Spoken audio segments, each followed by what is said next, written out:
Olá, meus irmãos e irmãs de fé.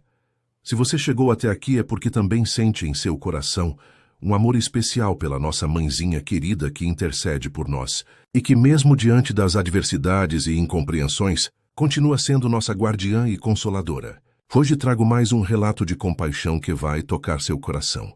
Mas antes, deixe um comentário nos dizendo de onde está assistindo. Eu, Ricardo, esmaguei o rosário dela, cuspindo ódio e chamando de idolatria. Meu fanatismo cego contaminou crianças. E só um acidente fatal, que nos jogou no desespero, começou a me quebrar. A ciência falhou, mas o perdão dela que tanto humilhei me desarmou.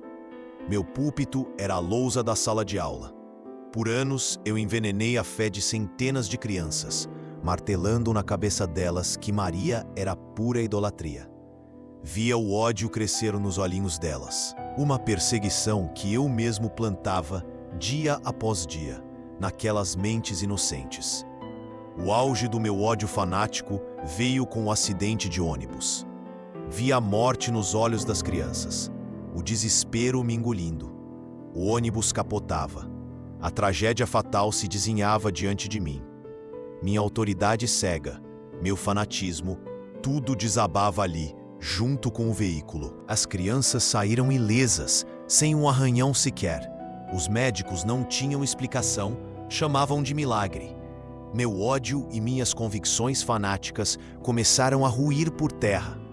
Aquela salvação que eu tanto repudiava quebrou minha razão e minha lógica. Eu estava no fundo do poço, afogado no desespero mais profundo. E ela, minha Ana, a quem eu humilhei, a quem escarneci e profanei o rosário mais querido, veio com um abraço apertado. Disse que me perdoava. Sem uma palavra de cobrança, sem um pingo de rancor. Aquela misericórdia maternal, aquele perdão puro, me quebrou por dentro, de um jeito que nada mais conseguiria. Meu ódio não tinha mais onde se agarrar. Foi o gatilho para minha redenção, o começo da minha virada. Eu nasci e cresci em São Luís, Maranhão, num lar evangélico fervoroso, daquele tipo que não via cinza, só preto no branco, sabe? Meus pais, ambos líderes de célula na Igreja Batista da Paz por mais de 20 anos, incutiram em mim, desde que me entendo por gente, o mandamento: não farás para ti imagem de escultura, nem semelhança alguma do que há em cima nos céus, nem embaixo na terra. Era um pilar inegociável da nossa fé, a base de tudo. Cada culto, cada estudo bíblico na nossa sala reforçava a ideia de que qualquer representação visual do divino era um desvio perigoso, uma idolatria a ser combatida com unhas e dentes. Aos 12 anos, eu já era um pequeno debatedor incansável, citando versículos de cor para justificar minha aversão visceral a qualquer imagem. A fé, para mim, era simples, direta, e qualquer desvio era uma afronta pessoal a Deus. Esse ódio à idolatria foi minha primeira lição, a raiz da minha perseguição cega. Esse ódio à idolatria foi minha primeira lição, a raiz da minha perseguição, e só cresceu, virando um incêndio. Quando eu estava na adolescência, um pastor auxiliar novo, o pastor Elias, chegou à igreja. Ele era um fogo. Seus sermões eram como marteladas, denunciavam a Babilônia e a adoração de estátuas. Como um grande engano, a cegueira que impedia as pessoas de verem a verdade. Ele pregava que era nosso dever, como cristãos, arrancar essa venda dos olhos do povo. Aquilo ressoava como um chamado em mim, um propósito. Sentia um ardor e urgência para libertar as pessoas. Aos 17 anos, já era líder ativo da mocidade. Organizava reuniões, desmistificando o catolicismo com a Bíblia na mão, provando que tudo era idolatria. Estudávamos versículo por versículo, buscando brechas para provar nosso ponto. Sentia-me um soldado, um guerreiro da fé, pronto para a batalha. Mal sabia que afiava armas para uma perseguição muito mais cruel e cega do que eu podia imaginar. Mal sabia que afiava armas para uma perseguição muito mais cruel e cega. Foi com essa convicção, com esse fogo queimando no peito, que decidi ser professor. Aos 22 anos, eu já estava lecionando em escolas públicas de periferia em São Luís. Para mim, A sala de aula não era só para ensinar português ou matemática. Era um púlpito, um campo de batalha espiritual. Eu via aquelas crianças, muitas delas vindo de lares católicos, como almas a serem libertadas da idolatria. Começava com moral e bons costumes, mas logo introduzia, de forma sutil no começo, depois nem tanto, minhas verdades bíblicas. Falava do perigo das imagens, do engano de adorar estátuas. Meu objetivo era claro como água: plantar a semente do ódio contra a Virgem Maria, contra tudo que eu considerava idolatria. Eu era um fanático, um verdadeiro perseguidor, usando a inocência das crianças como ferramenta, sem dó. Fanático perseguidor. Eu usava a inocência infantil como arma. Meu ódio nem se limitava à sala de aula. Em casa, a perseguição era cruel e constante. Minha esposa Ana, católica, era alvo por sua fé. Seu rosário antigo da avó era motivo de escárnio, idolatria, cordão de bruxaria. Em reuniões de pais, criticava festas juninas e superstições católicas com desprezo. Na pós-graduação, debates religiosos viravam palco para meu fanatismo. Agressivo e cortante, era advertido pelos professores por intolerância. Para mim, era prova de estar certo, um soldado de Cristo perseguido. Confrontos e críticas alimentavam meu ódio e certeza cega. Minha voz era um martelo, minhas palavras lâminas afiadas contra a idolatria. Minha voz era um martelo, minhas palavras lâminas afiadas contra a idolatria. E foi nesse meio, nesse fervor de perseguição, que conheci Ana, uma católica devota, com a fé enraizada desde criança. Contraditório, eu sei, mas me apaixonei. No começo, a gente prometeu respeito mútuo, mas para mim, Ricardo, aquilo era só uma tática, uma desculpa. Eu via a Ana como uma alma a ser salva, uma chance de mostrar o caminho certo. Meu amor, eu pensava, seria a ferramenta para convertê-la, para tirar dela essa cegueira. Aos 26 anos, nos casamos, e eu já tinha um plano na cabeça: a redenção dela. As discussões sobre religião eram um campo minado. Eu usava a Bíblia como arma, desqualificando suas crenças, chamando de superstição, de idolatria. A tensão era constante, um ódio velado que corroía tudo. Mas eu, fanático, achava que estava agindo certo, cumprindo o meu papel de soldado de Deus. A tensão era constante, um ódio velado que corroía tudo, mas eu, fanático, achava que estava agindo certo, cumprindo o meu papel. Com o tempo, aquele respeito mútuo que prometi para Ana virou fumaça, evaporou. Eu não aguentava ver as imagens dela pela casa, nem o terço pendurado em algum canto. Ana, tira isso daí, vai contaminar o ambiente, eu dizia, com a voz carregada de mojo, quase um rosnado. Para mim, era idolatria pura, um veneno mortal. Minhas orações em voz alta, que eu fazia questão que ela ouvisse, eram sempre para libertar Ana dessa cegueira. Eu escarnecia do rosário dela, aquele de madeira que a avó tinha dado. Que crendice vazia é essa, Ana? Um monte de continha inútil. Eu falava, rindo com desprezo, com um sorriso de escárnio. A cada dia havia tristeza nos olhos dela, a opressão que eu causava. Mas eu nem me importava, cego pelo meu ódio. Eu estava preparando o terreno para algo muito pior, um ato sacrílego que marcaria para sempre nossa história, um ponto sem volta. Aquele dia, a tensão que pairava na casa explodiu de vez. Eu tinha acabado de chegar da escola, ainda com a cabeça cheia das minhas pregações contra a idolatria para as crianças. Entrei na sala e lá estava ela, minha Ana, sentada no sofá, com os olhos fixos naquele rosário de madeira que a avó dela tinha dado. Era um terço simples, já gasto pelo tempo e pelas orações. Mas para mim, Ricardo, era um símbolo de tudo que eu combatia. Um objeto de idolatria, um cordão de bruxaria, uma abominação. O ódio me subiu à cabeça como um raio, me cegando. Não cansa dessa crendice, Ana? Não vê que isso é um engano? Uma afronta a Deus? Eu berrei, a voz grossa de desprezo, quase um rugido.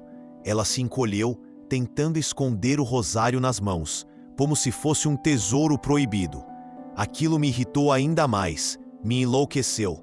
"Me dá isso aqui", eu ordenei, arrancando o terço da mão dela com uma força desnecessária, com violência. A madeira velha rangeu, quase quebrou ali mesmo. Ana soltou um gemido abafado, os olhos marejados, cheios de dor. Eu segurei o rosário na palma da mão, sentindo a textura das contas, o peso do crucifixo. Para mim, não era um objeto de fé, mas um pedaço de madeira inútil, um ídolo a ser derrubado, esmagado. "Isso aqui não te leva a lugar nenhum, Ana. É só um pedaço de pau que te cega." Eu cuspi as palavras, sentindo um prazer doentio, quase sádico, em cada sílaba. Ela estava paralisada, os olhos fixos em mim, em choque, sem reação. Sem pensar duas vezes, levantei a mão e joguei o rosário com toda a minha raiva no chão de cerâmica. O som foi seco, estalado, cortante.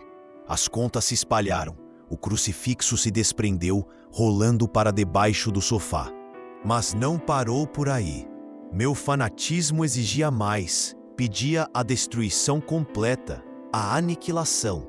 Eu pisei no rosário, 1, 2, 3 vezes com a sola do sapato, sentindo o estalo da madeira se partindo e esfarelando sob meu peso. Cada estalo era uma vitória contra a idolatria. Eu pensava, um triunfo do meu ódio. Ana desabou no chão, um choro mudo e desesperado, que me cortou por dentro, mesmo que eu não quisesse admitir. Não eram lágrimas de raiva, mas de uma dor profunda, de uma alma ferida em carne viva.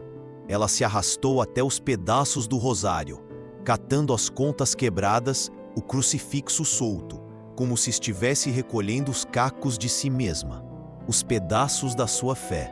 Eu, Ricardo, fiquei ali parado, observando a cena com uma frieza assustadora, de gelar a espinha.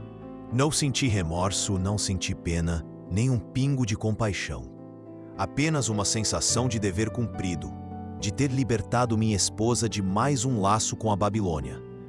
Meu ódio era tão cego que me impedia de ver a humanidade na dor dela, de entender que eu estava profanando algo sagrado para ela, não para Deus. Aquele ato sacrílego, aquela brutalidade contra a fé de Ana, marcou um ponto sem retorno na minha perseguição. Eu tinha esmagado não só um rosário, mas um pedaço do coração dela, e achava que estava agindo em nome da verdade.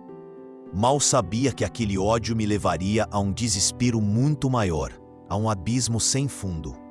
Mal sabia que aquele ódio me levaria a um desespero muito maior. O que eu fiz com o rosário da Ana era só uma pontinha do iceberg, do que eu fazia todo dia, mas numa escala muito maior.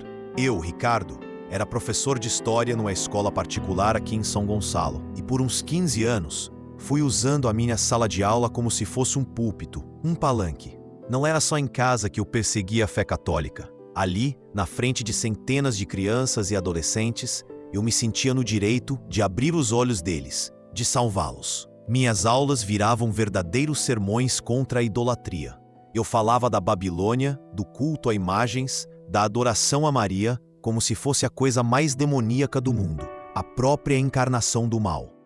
Com meus 45 anos e mais de 10 deles dedicados a essa cruzada, eu tinha uma autoridade que usava sem dó, sem piedade.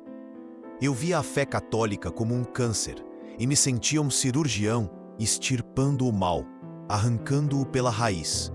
Dizia para os alunos que Nossa Senhora não era nada mais que uma mulher comum, que os santos eram bonecos de gesso e que rezar para eles era abominação, um pecado mortal.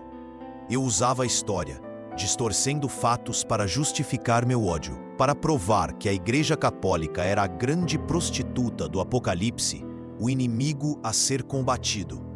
Eu via o brilho nos olhos de alguns, a confusão em outros e a aceitação na maioria. Centenas de mentes jovens, maleáveis, absorvendo cada palavra de desprezo que eu vomitava, cada gota de veneno. Eu ensinava o ódio, sim. Ensinava a escarnecer, a duvidar, a rejeitar, a condenar. Lembro-me de um dia, um menino, filho de católicos devotos, me perguntou: Professor, minha avó reza para Nossa Senhora, ela tá errada? Eu olhei para ele e, sem hesitar, com a voz firme, respondi: Se ela adora uma imagem, sim, ela tá em pecado, meu filho. Deus condena a idolatria.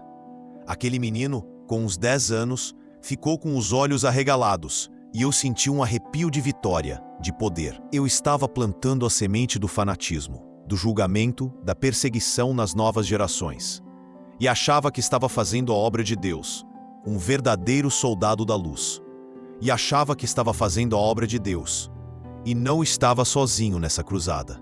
Meu pastor, Elias, era o meu espelho, a voz que validava cada passo da minha perseguição, cada ato de ódio.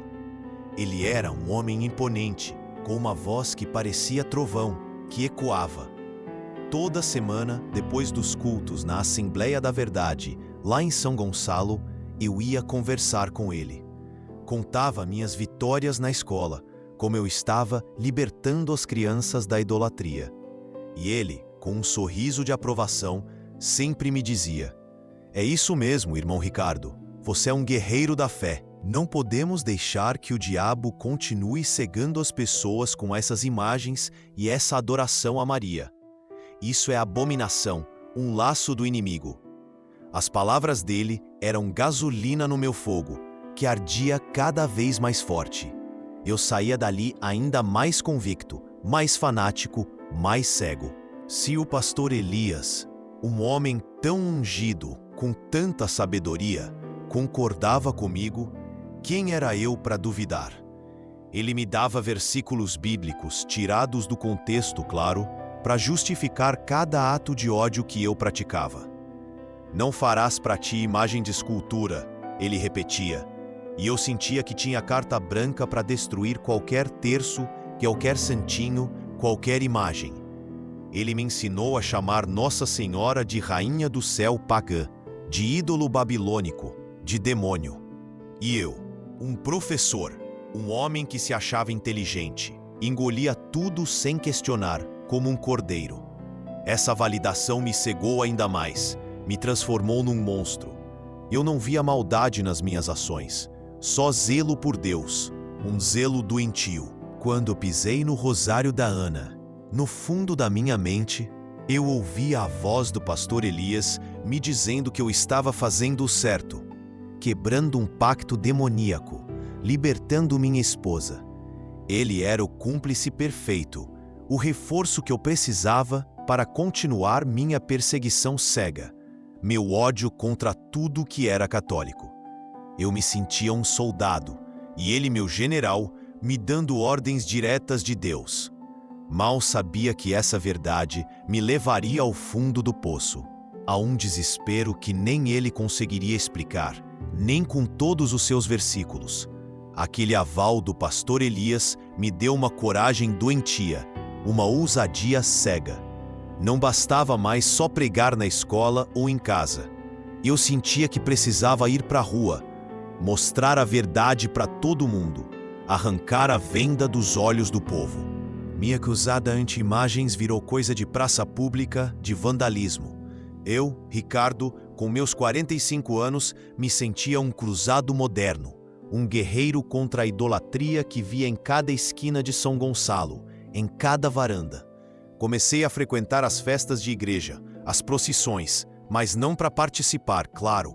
Eu ia para confrontar, para semear discórdia. Lembro de uma vez, na festa de São Jorge, ali perto da igreja matriz, tinha uma barraca vendendo santinhos, terços, um monte de ídolos, de bonecos. Meu sangue ferveu na hora. Cheguei perto da senhora que vendia, uma velhinha de uns 70 anos, com o rosto enrugado, e comecei a gritar: Isso é abominação! Vocês estão enganando o povo, vendendo pedaços de madeira como se fossem Deus. As pessoas olhavam, algumas assustadas, outras com raiva, com nojo. Eu não ligava, estava cego. Peguei um santinho de gesso de Nossa Senhora, que estava ali na frente, e esmaguei ele no chão com o pé, com toda a minha força. O gesso virou pó, uma nuvem branca. A velhinha começou a chorar, as lágrimas escorrendo pelo rosto. Meu filho, por que você fez isso? Eu respondi, com ódio na voz, com um sorriso de escárnio. Para te libertar dessa idolatria. Não foi só um santinho. Foram dezenas, centenas, talvez mais de 1000 imagens destruídas ao longo dos anos. Eu andava pela cidade e se via uma imagem de Nossa Senhora em alguma varanda, em alguma loja, eu parava. Se estivesse ao meu alcance, eu pegava e quebrava, sem pensar duas vezes. Uma vez, vi uma imagem de Aparecida no painel de um carro estacionado. Abri a porta, peguei a imagem e joguei na rua, passando com meu próprio carro por cima. O estalo foi satisfatório, um som de vitória. Eu me senti um justiceiro, um fanático a serviço de Deus, destruindo os ídolos que cegavam as pessoas. O ódio me consumia, me corroía, e eu achava que era zelo. Achava que estava purificando a cidade, um pedaço de gesso de cada vez. Essa perseguição ativa, essa brutalidade em praça pública, era a prova do meu fanatismo cego. Eu não via a dor das pessoas, só a vitória contra o que eu chamava de Babilônia, o engano. Enquanto eu me sentia o justiceiro, em casa, o clima era de cemitério, de morte. Ana virou uma sombra, uma alma perdida. Após eu pisar em seu rosário e minhas cruzadas pela rua, ela mal falava, mal me olhava. Seus olhos, antes cheios de luz mansa, agora carregavam um peso, uma tristeza profunda que eu, cego, chamava de fraqueza espiritual.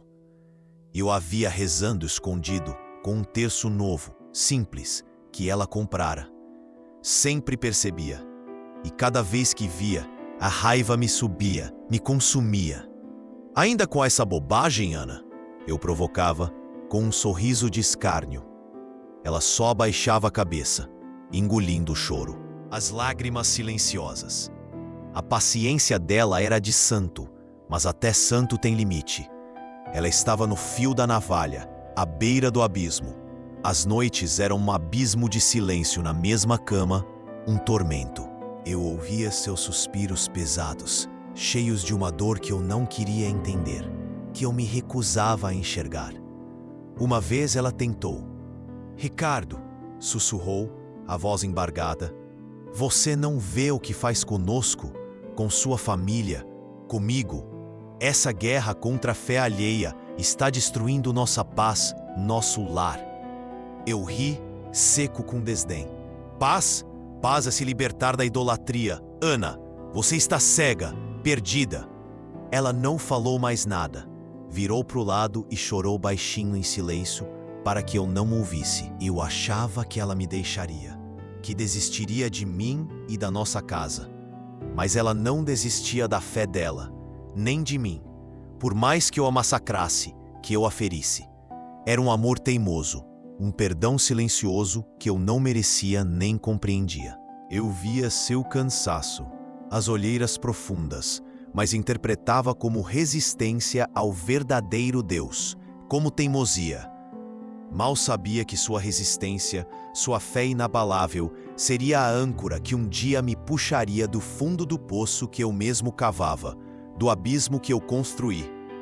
Eu me via como um soldado de Cristo, sim, mas um soldado que empunhava a espada da verdade contra a idolatria, contra tudo o que eu considerava erro. Para mim, Ricardo, aquele ódio que eu sentia não era ódio, era zelo, um zelo doentio, zelo pela palavra de Deus, zelo pela pureza da fé. Eu era o professor respeitado, o homem de família, o crente fervoroso na igreja. Ninguém de fora via o coração fanático que me movia, o monstro que eu me tornara. Eles viam o Ricardo que citava a Bíblia, que falava com convicção, com autoridade. Mas por dentro eu estava em guerra. E minha guerra era contra Maria, contra os santos, contra qualquer um que ousasse adorar o que eu chamava de bonecos e estátuas. Minha fachada de santidade era perfeita, impecável. Eu sorria, cumprimentava, mas por trás daquele sorriso o desprezo borbulhava, fervia. Eu era o certo, o escolhido para combater o erro, o engano.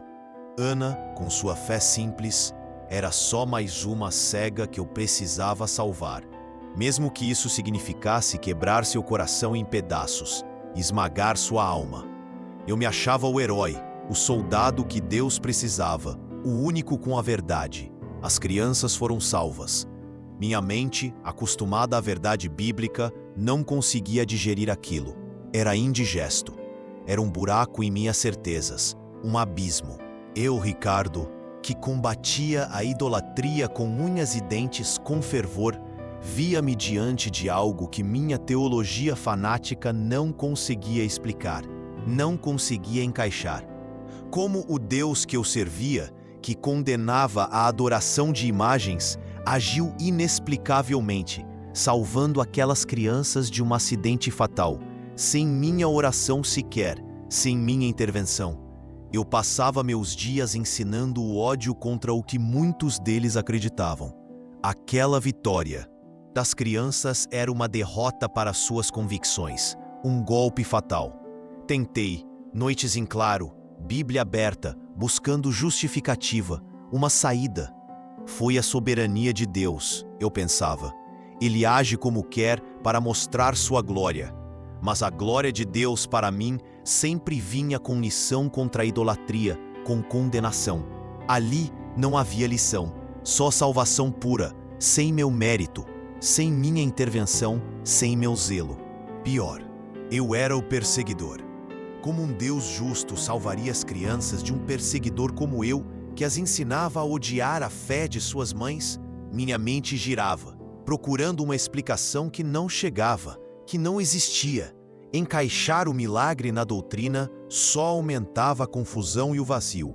Um buraco sem fundo. Procurei o pastor Elias. Ele era meu general, meu guia, o homem que sempre tinha uma resposta, um versículo para tudo, uma verdade. Fui à igreja com o coração pesado. Algo que eu nunca tinha sentido antes, uma angústia. Contei tudo, os detalhes do acidente, a inexplicável salvação das crianças. Esperava dele uma forte explicação teológica, que me recolocasse nos trilhos, validando o plano de Deus contra a idolatria, contra o engano. Precisava daquela validação, daquela certeza inabalável que ele sempre me dava. Ele me ouviu, sério, com a testa franzida, o olhar distante. Vi um Elias diferente, não um homem imponente com a voz de trovão, mas pequeno, pensativo, quase encolhido. Irmão Ricardo, ele começou, a voz mais baixa que o normal, quase um sussurro. Deus é soberano, age de formas misteriosas. A frase, antes conforto, agora soava vazia, um clichê, sem força. Mas pastor, eu insisti, com a voz embargada. Como explicar que as crianças foram salvas, sem um arranhão, enquanto eu ensinava ódio, e muitas eram católicas? Não faz sentido com o que a gente prega sobre a idolatria, sobre o erro. Elias tentou, abriu a Bíblia, citou versículos sobre graça e caminhos insondáveis, mas era inútil. Nada se encaixava, nada fazia sentido. Falava de mistérios, propósitos, mas seus olhos estavam perdidos, sem a convicção de antes, sem a chama. Talvez seja um sinal para que você continue firme na sua fé, irmão, ele disse, quase sussurrando, com a voz fraca. Mas firme em quê? Minha fé estava em pedaços, em ruínas. Saí dali ainda mais desamparado, mais perdido. Meu general não tinha mais ordens, nem explicações, nem verdades. O vazio que eu sentia só aumentou. Um buraco negro onde antes havia a certeza fanática, o ódio. A vitória das crianças me deixou sem chão, sem apoio teológico, sem nada. Meu ódio antes tão forte, agora era só um eco distante, sem sentido, sem força. Minha fortaleza de verdades desmoronava, e Elias não podia ajudar a reconstruí-la, porque ele mesmo estava perdido. Saí da igreja do pastor Elias com a alma mais vazia do que entrei, um buraco no peito. O chão sumiu de vez, me deixando à deriva. As noites viraram um inferno particular, um tormento sem fim. Eu, Ricardo, que antes dormia o sono dos justos, com a consciência tranquila de quem combatia a idolatria, agora virava na cama, suando frio, em pânico. Cada vez que fechava os olhos, via o ônibus quase caindo no precipício, as crianças gritando de pavor, e depois a cena delas, ilesas, sorrindo, como se nada tivesse acontecido. Como? Por quê? A pergunta martelava sem parar, me enlouquecendo. Minha cabeça não parava, era um turbilhão de pensamentos. Relembrava cada sermão, cada aula que dei, cada palavra de ódio que plantei na mente das crianças contra a Virgem Maria, contra a mãe e o rosário da minha esposa. Aquele ato sacrílego, a forma como eu escarneci da fé dela, profanei o que era sagrado para ela, o que ela mais amava. Como podia eu, um fanático, um monstro, ter feito aquilo? E como ela, depois de tudo, conseguia me olhar sem ódio, sem rancor. O perdão dela era um peso ainda maior que a minha própria culpa. Era insuportável. Era uma misericórdia que eu não entendia, que me desarmava, me quebrava. Comecei a perder o apetite. A comida não descia. Era como engolir areia. O cheiro, o gosto, tudo parecia areia na boca, sem sabor. Minha esposa tentava me servir, com carinho, mas eu só balançava a cabeça, sem forças. Ela me olhava com uma tristeza que cortava a alma, que rasgava o peito, mas sem um pingo de raiva, de condenação. Isso me matava por dentro, me corroía. Eu, que sempre fui um homem forte, de convicções inabaláveis, estava virando um farrapo, uma sombra. As pernas tremiam, o corpo doía, a cabeça pesava. Não era doença física, era a alma se desfazendo, em pedaços. Os dias se arrastavam, cinzentos e sem fim. Eu me arrastava pela casa, sem vontade de nada, sem um pingo de energia. O espelho me devolvia um estranho, olhos fundos, barba por fazer, o rosto pálido e marcado pela angústia. O professor Ricardo, o pregador inflamado, o perseguidor da idolatria, tinha virado uma sombra, um fantasma de si mesmo. A depressão me abraçava forte, me puxando para um buraco sem fundo, para a escuridão. Eu sentia um desespero tão grande, tão profundo, que a morte parecia um alívio, uma libertação. Mas nem para isso eu tinha coragem. Eu estava quebrado, sem chão, sem fé, sem resposta, sem nada. E o pior, sem o ódio que antes me dava força, que me movia. Ele tinha virado um vazio gelado, um abismo no peito. Aquele vazio gelado virou um buraco negro que me engolia por inteiro.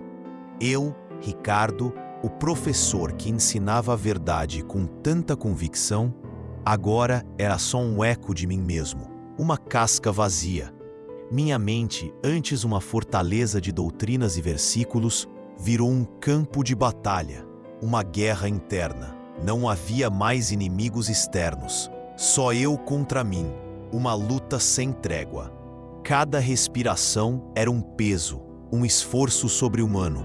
Cada pensamento, uma tortura que me esmagava, me dilacerava.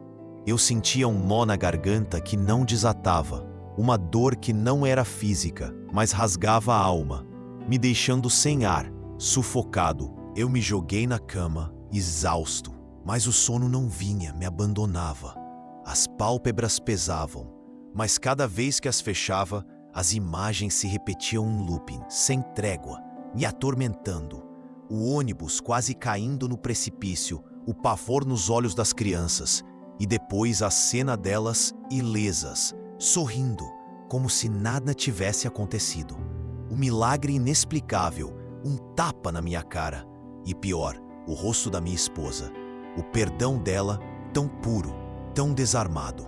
Era uma faca cega que me rasgava por dentro, me dilacerava, mais do que qualquer acusação ou condenação que eu pudesse receber.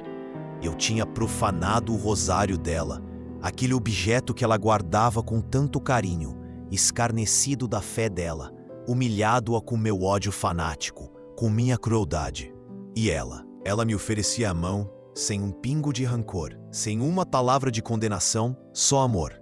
Aquela misericórdia maternal, vinda de quem eu mais persegui dentro de casa, era insuportável, me sufocava. Era o oposto do ódio que eu pregava, da perseguição que eu praticava, da verdade que eu defendia. Eu me encolhi, abraçando os joelhos, tentando conter o caos que explodia dentro de mim, me dilacerando. Minhas convicções, minha autoridade como pregador, tudo o que eu era, desmoronava em pó, em ruínas. O fanático Ricardo, o perseguidor da idolatria, estava morrendo ali, sufocado pela própria culpa e pelo perdão que não merecia, que me queimava mais que o fogo do inferno, que me consumia. Um grito silencioso rasgou minha garganta, um som que só eu ouvia, mas que era mais alto que qualquer trovão, que qualquer barulho. Era um grito da alma, um desespero tão absoluto que não cabia no peito, que me fazia contorcer de dor, me arranhando por dentro, me rasgando. Eu não tinha mais para onde correr, nem para quem apelar, nem a quem clamar. Meu Deus, aquele que eu achava que servia, parecia distante e mudo, me abandonando. E o que eu odiava parecia ter agido de uma forma que desafiava toda a minha lógica, toda a minha verdade. Eu estava sozinho, quebrado em 1000 pedaços e pela primeira vez na vida, sem respostas, sem ódio, sem nada, completamente vazio. Só um vazio imenso e a certeza de que eu era um homem arruinado, um sacrílego que não tinha mais fé em nada, nem em si mesmo. A transformação que eu tanto combatia agora começava, dolorosa e irreversível, no fundo daquele abismo de desespero, me puxando para a luz. Eu me arrastava para a escola, mais por hábito do que por qualquer outra coisa, como um zumbi. Não tinha mais voz para pregar, nem ânimo para ensinar, nem vontade de viver. Ficava ali, no meu escritório, olhando para o nada, enquanto o mundo girava lá fora, indiferente. As crianças, que eu ensinei a odiar a idolatria, eram um lembrete constante do milagre que eu não conseguia encaixar, que me atormentava. Meu desespero e culpa eram companheiros constantes, um peso insuportável que me esmagava. Eu, o fanático perseguidor, agora era só um homem em ruínas, uma sombra do que fui. Numa manhã, Dona Selma apareceu. Dona Selma, a faxineira da escola, baixinha, de uns 60 e poucos anos, tinha um sorriso miúdo e um olhar que parecia ver a alma da gente. Um olhar de bondade. Sempre a cumprimentara com aceno, sem mais que 2 palavras, sem muita atenção. Naquele dia, ela entrou na sala, com o balde e o pano na mão, e me viu jogado na cadeira. Barba por fazer, olhos fundos, o rosto marcado pela dor. Ela parou, o balde no chão, o pano na mão. Professor Ricardo, o senhor não está bem, ela disse, a voz mansa e sem julgamento, cheia de compaixão. Balbuciei um estou bem, Dona Selma, mas a voz saiu rouca, quase um sussurro, sem força. Ela não se convenceu, claro. Começou a limpar as mesas, com um cuidado que me chamou a atenção. Um carinho. Eu a observava, sem saber o que dizer, sem ter forças para levantar, paralisado. De repente, um terço caiu do bolso do avental dela. Caiu no chão, bem ali, aos meus pés, com um som suave. Era um terço simples, de contas de madeira escuras e crucifixo gasto pelo tempo e pelas orações. Meu corpo enrijeceu na hora. Aquele objeto, símbolo da idolatria que combatia e profanara em casa, estava ali, inofensivo, aos meus pés, me confrontando. O ódio que eu pensava morto deu um arrepio fraco, sem a força de antes, quase um sussurro. Dona Selma pegou o terço.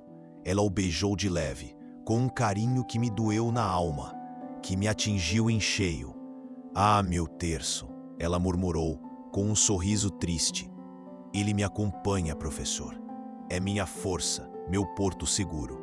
Ela me olhou, guardando o terço no bolso. Quando a gente não tem mais força, professor, a gente se apega ao que nos dá esperança. Não importa o que digam. O importante é o que a gente sente aqui, ela disse, batendo no peito com convicção. Eu não consegui responder. A voz travou na garganta. As palavras simples da faxineira humilde me atingiram mais forte que qualquer sermão, que qualquer pregação. O terço que eu escarneci e persegui era a força e a esperança de uma mulher que me olhava com misericórdia imerecida, com um amor puro. O contraste entre meu fanatismo cego e a fé pura dela me rasgava por dentro, me dilacerava. Eu, o sacrílego e professor de ódio, estava diante de uma humildade que me desarmava, que me fazia sentir pequeno. Minha mente, antes cheia de certezas e dogmas, era só um turbilhão de perguntas, um caos. Que força, que esperança! Por que o perdão e a misericórdia vinham de onde eu menos esperava, de quem eu mais combatia, de uma simples faxineira? Depois que Dona Selma saiu, o terço dela, a simplicidade de suas palavras, ficaram martelando na minha cabeça, ecoando sem parar. Força, esperança, como um pedaço de madeira e umas contas podiam dar isso? Eu, Ricardo, que ensinei a odiar essa idolatria, que profanei o rosário da minha própria esposa, agora via uma faxineira humilde encontrar paz ali, uma paz que eu não tinha. O contraste era um soco no estômago, um golpe fatal. Minha cabeça, já em frangalhos, não aguentava mais. Estava à beira do colapso. O desespero me afogava, me puxava para o fundo. Eu não comia, não dormia. Estava definhando. As noites eram um tormento sem fim. Cada vez que tentava fechar os olhos, via o rosto da minha esposa, o perdão dela, aquela misericórdia maternal que eu tanto humilhei e escarneci, que eu pisei. Era um peso insuportável, uma dor que me consumia. Eu, o fanático perseguidor, estava sendo esmagado não pela culpa, mas pela bondade que eu não merecia, que me desarmava. O ódio que me movia tinha virado um vazio gelado, um buraco negro que me sugava por inteiro. Numa dessas madrugadas, jogado no chão frio do meu quarto, sem forças para levantar, sem um pingo de esperança, eu senti que ia explodir, que ia enlouquecer. Não havia mais pastor Elias, nem versículo, nem doutrina que me salvasse, que me desse um rumo. A ciência não explicou o milagre das crianças. Era inexplicável. Minha fé estava morta, em ruínas. Eu estava sozinho, completamente quebrado, sem nada. Foi então que, num suspiro que parecia arrancar a alma, a voz saiu, quase inaudível. Não era uma oração, não era fé. Era um grito de socorro de um homem arruinado, de um moribundo. Nossa Senhora, eu murmurei. E a palavra me queimou a língua, me feriu. Rainha do céu. A segunda parte veio, quase engasgada, sufocada. Eu, Ricardo, o sacrílego, o professor de ódio, estava ali no fundo do poço pedindo ajuda para quem eu persegui, para quem eu mais combatia. Não sabia o que estava fazendo. Era um instinto. Era um ato de desespero absoluto. A última cartada de um homem sem mais nada, sem esperança. Eu não acreditava, não confiava, mas não tinha mais para onde correr, nem a quem clamar. Era um grito mudo, sem forma, sem convicção, mas saiu. Um pedido de misericórdia, vindo de um coração quebrado, para a mãe que eu ensinei a odiar, a desprezar. O silêncio do quarto respondeu, mas algo, bem lá no fundo, tinha se movido. Uma fresta, minúscula, no meu abismo. Uma luz tênue. O quarto, antes abafado pelo meu desespero, ficou em um silêncio pesado, quase palpável.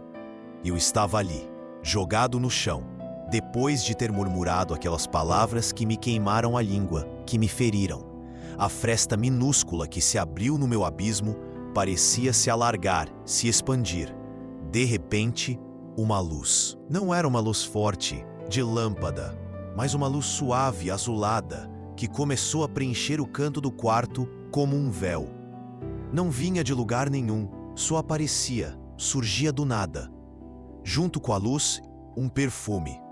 Não era cheiro de desinfetante, nem de comida, nem de nada que eu conhecesse. Era um cheiro doce, de rosas, que invadiu tudo. Um perfume que nunca senti na vida, tão delicado e forte ao mesmo tempo, que me embriagou. Meu corpo, antes tenso e dolorido, sentia um calor suave me envolver, me abraçar. Não era calor de febre, mas um calor que acalmava, que entrava na alma, que curava. Eu não conseguia me mexer. Estava paralisado, mas não de medo, não de pavor. Era uma paralisia de respeito, de espanto, de reverência. Meus olhos, acostumados à escuridão e às lágrimas, fixaram-se naquela luz, hipnotizá-los. No meio da luz, uma figura começou a se delinear. Não era nítida como uma pessoa de carne e osso, mas era inconfundível, inegável. Um manto azul, um rosto sereno, que me olhava com uma ternura que eu nunca tinha visto, nem mesmo nos olhos da minha esposa quando ela me perdoava. Um olhar de mãe. Aquele olhar era um olhar de misericórdia maternal, sem julgamento, sem condenação, só amor. O mesmo tipo de perdão que minha esposa me oferecia depois de eu ter profanado o rosário dela, mas multiplicado por 1000, vindo de quem eu ensinei a odiar com tanto fanatismo, com tanta crueldade. As lágrimas que eu segurava há dias, semanas, escorreram sem controle, lavando minha alma. Não eram lágrimas de desespero, mas de um alívio profundo, de uma paz que eu não sabia que existia, que preenchia todo o vazio. Uma paz que quebrava, que desintegrava todo o ódio, toda a perseguição, toda a idolatria que eu pregava, que eu defendia. Naquele momento, o professor Ricardo, o sacrílego, o perseguidor, sentiu seu coração, antes uma pedra de fanatismo, se derreter, virar água. O vazio gelado que me consumia foi preenchido por um calor que curava, que me aquecia por dentro. Era como se cada palavra de ódio que eu proferi, cada ato de escárnio, fosse lavado por aquela luz, por aquele perfume, por aquele olhar, purificando minha alma. Eu não ouvi vozes, não tive revelações complexas, nem visões grandiosas. Só senti. Senti a presença, a paz, o perdão. E soube. Soube que a mãe que eu tanto combatia estava ali, me acolhendo, me abraçando, me oferecendo a redenção que eu jamais imaginei merecer. A transformação, antes um abismo de dor, agora se revelava como uma porta para uma nova vida, banhada por aquela luz azul e pelo perfume de rosas. O ódio se foi, substituído por uma paz inexplicável, um amor que transbordava. A luz azulada e o perfume de rosas ficaram ali, pairando no ar do quarto, mesmo depois que a figura sumiu. Eu, Ricardo, ainda estava jogado no chão frio, mas o frio não era mais o do desespero, da angústia. Era um frio que vinha de fora, porque por dentro um calor suave me preenchia, me aquecia a alma. A paz que eu senti era algo que eu nunca tinha conhecido, que eu jamais imaginei. Não era a paz que o pastor Elias pregava, cheia de regras e condenações. Era uma paz que me abraçava, me aceitava, mesmo depois de todo o ódio que eu semeei, de toda a perseguição que eu pratiquei, de todo o mal que fiz. Minha mente, antes um campo de batalha de dogmas e certezas fanáticas, agora estava em silêncio, em calma. As palavras que eu usei para escarnecer, para profanar, para ensinar o ódio contra a Virgem Maria, pareciam ocas, vazias, sem sentido. Como eu pude ser tão cego, tão cruel? Como pude acreditar que aquela misericórdia maternal que me invadiu era idolatria, era engano? Cada dogma que eu pregava, cada verdade que eu martelava nas crianças, desmoronava como um castelo de areia, sem base. Eu, sacrílego, o perseguidor, o fanático, estava ali, no chão, com o coração quebrado, mas pela primeira vez sentindo algo que parecia verdade. Uma verdade que não condenava, que não exigia ódio, mas que perdoava, que acolhia. Era o amanhecer de uma nova convicção, uma fé que brotava nas ruínas do meu antigo eu, um novo começo. Eu não sabia o que era, nem como ia ser, mas sabia que não era mais o mesmo Ricardo. O velho Ricardo tinha morrido ali. Ricardo no chão, corpo pesado, alma leve. A mente focou em Ana e no rosário, que no ódio cego espatifara, chamando-o de idolatria, de crendice. A vergonha o queimou por dentro, o consumiu. Quebrara não só um objeto, mas a fé dela, o coração dela. Levantou-se, pernas bambas, quase sem conseguir andar. Precisava encontrá-la, falar com ela, pedir perdão. Mas antes, o rosário. Lembrou onde o jogara. Numa caixa de bugigangas no armário da lavanderia, jogado às traças. Foi até lá, coração batendo forte. Cada passo um arrependimento, uma dor. Abriu o armário e encontrou a caixa. Entre parafusos e fios, os cacos, contas escuras, crucifixo retorcido, fio arrebentado. A imagem perfeita do que fizera a fé dela, a casa, a nossa vida. Com mãos trêmulas, tentou juntar as peças. Inútil, o fio não passava, as contas não encaixavam. Um rosário quebrado, em pedaços, como ele mesmo. Sentou no chão, cacos na mão, chorando. Não mais desespero, mas redenção, vendo a extensão do sacrilégio e ódio passado, a dimensão do seu erro. Ana apareceu na porta, os olhos inchados de tanto chorar. Olhou para ele e para os cacos do rosário no chão. Ajoelhou-se ao lado dele. Ana, não sei o que dizer. Ricardo, voz embargada, quase um lamento. Fui um monstro. Profanei sua fé, seu rosário. Te fiz sofrer com meu ódio e perseguição. O que aconteceu com as crianças foi milagre. Vi Nossa Senhora.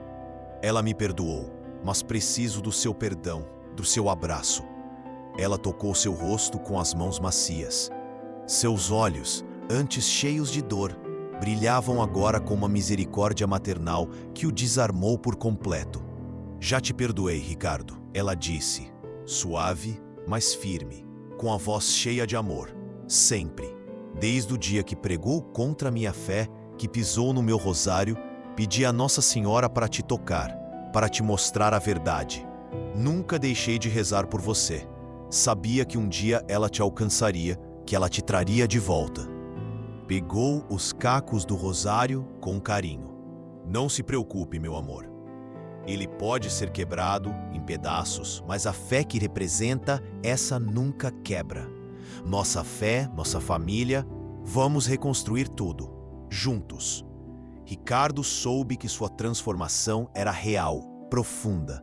O perdão dela, puro, incondicional, era o selo final da conversão, o abraço da misericórdia. O rosário quebrado nas mãos dela não era mais símbolo de ódio, mas de redenção, de uma nova chance, de um novo começo. Dias depois, com o coração remendado pelo perdão de Ana e uma paz que eu nunca sentira, uma paz que transbordava, voltei à escola. Naquela sala, eu, Ricardo, incuti ódio por anos, ensinando crianças a escarnecer da fé alheia, a chamar de idolatria o que não fosse nosso, o que não fosse minha verdade.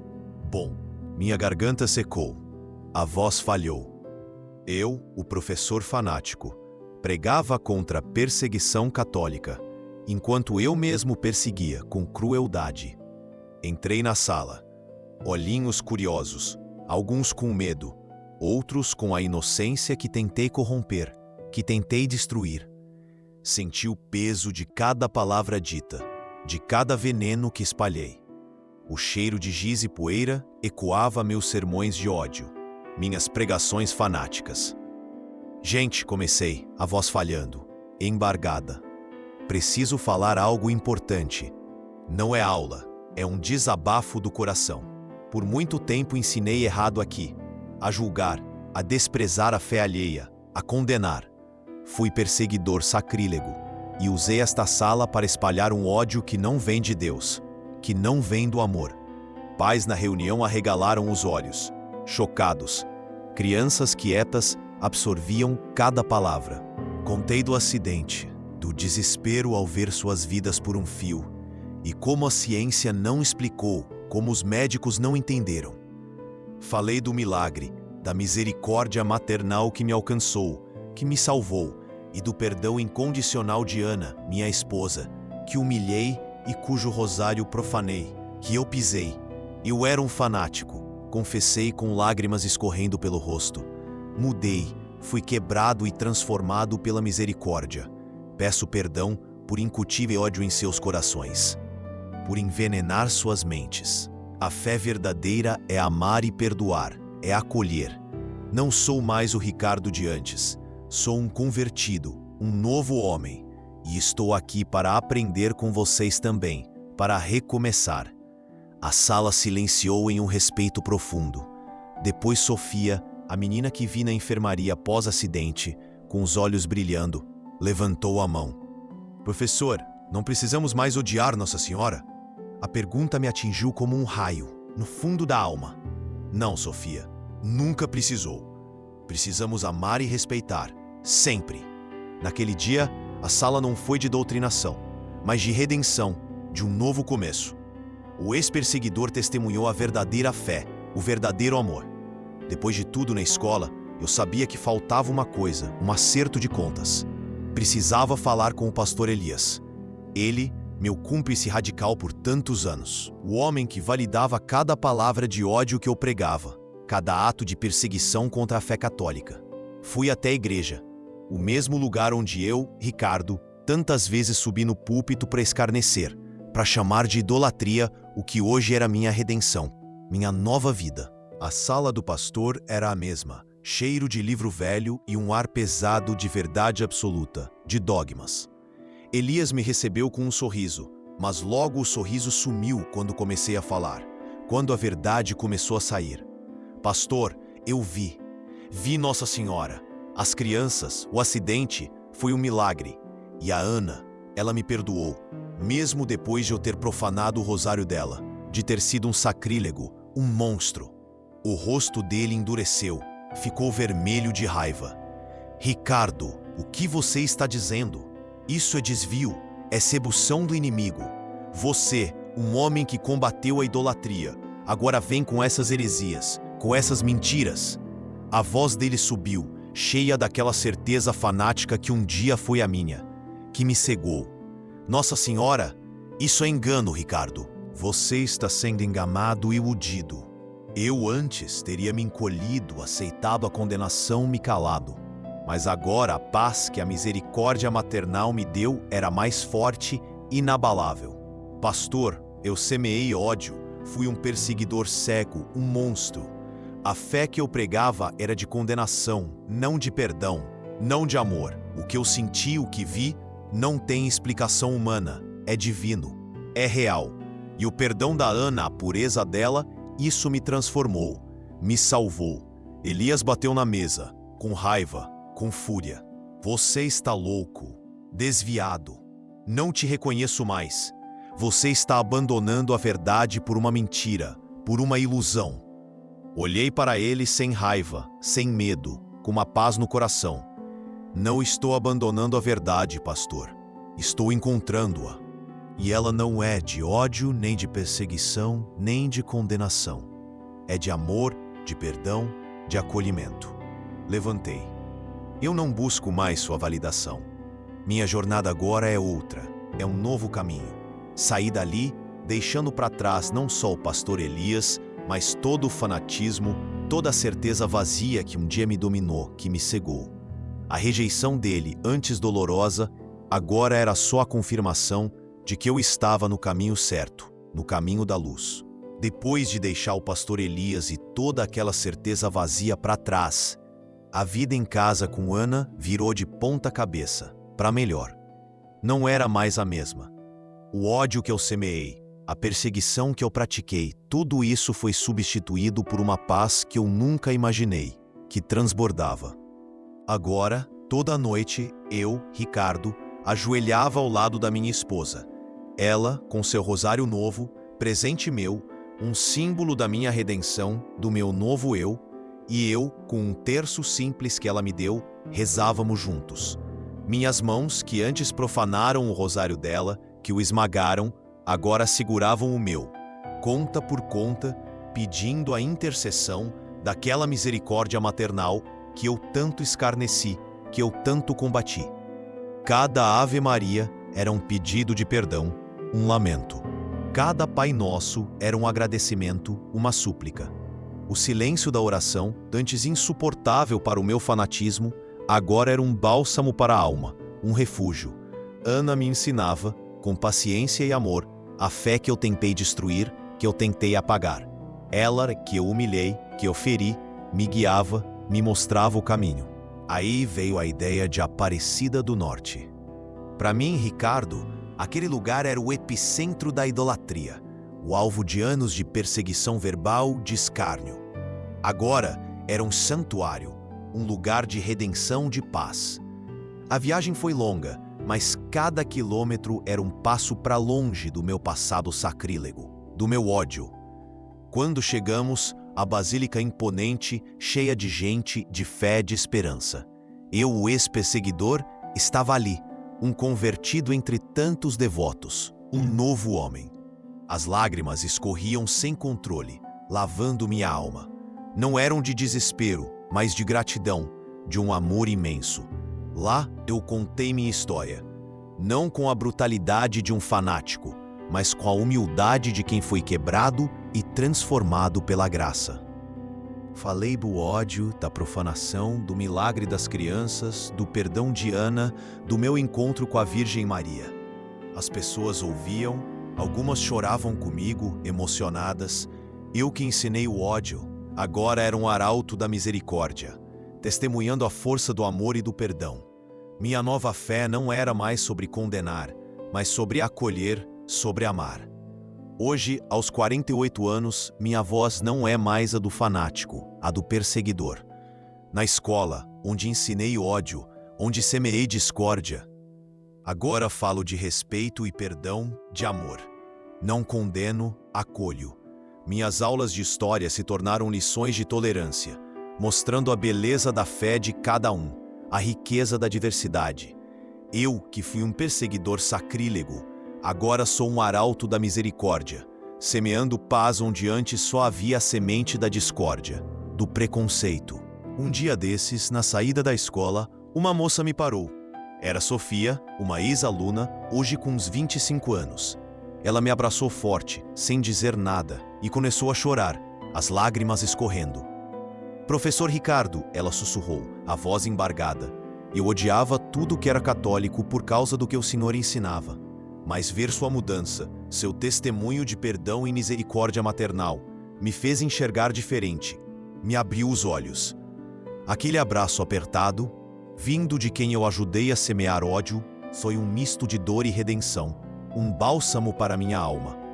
A Virgem Maria, com sua imensa bondade, estava curando as feridas que eu mesmo abri, as cicatrizes que deixei. Em casa, a paz que eu nunca imaginei transborda, inunda cada canto. Minha esposa, a mesma que eu humilhei e escarneci, me perdoou de verdade. O rosário dela, aquele que eu pisei e profanei, hoje fica na nossa sala, num lugar de honra, em destaque. Não é mais um objeto de ódio, mas um símbolo do amor dela e da misericórdia maternal de Nossa Senhora.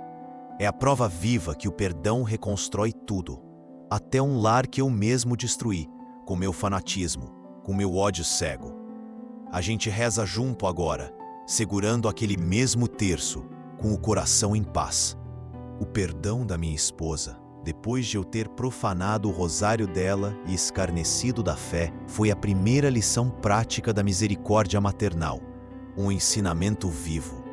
Eu, que ensinei o ódio, vi no olhar dela o amor que eu dizia não existir, que eu negava. Ali, entendi que o fanatismo cega e destrói, mas a bondade, essa sim, cura as feridas mais profundas da alma. É a Virgem Maria agindo através dela, me mostrando que o ódio nunca vence a força do perdão, a força do amor. Essa é a lição que hoje me guia, a redenção que me transforma a cada dia. Hoje, aos 48 anos, minha vida é um testemunho vivo da misericórdia maternal. Eu, Ricardo, o ex-perseguidor fanático que profanei e escarneci, agora só peço perdão, de joelhos. Peço a Nossa Senhora que olhe por todos que, como eu, um dia semearam ódio, que se perderam no fanatismo. Que ela cure as feridas e traga a redenção, a paz. Que a transformação que vivi seja a prova do seu amor infinito, da sua bondade sem fim. Que a paz que encontrei chegue a outros corações que se abram para o amor. Que a reconciliação seja a semente de um novo tempo de esperança. Amém.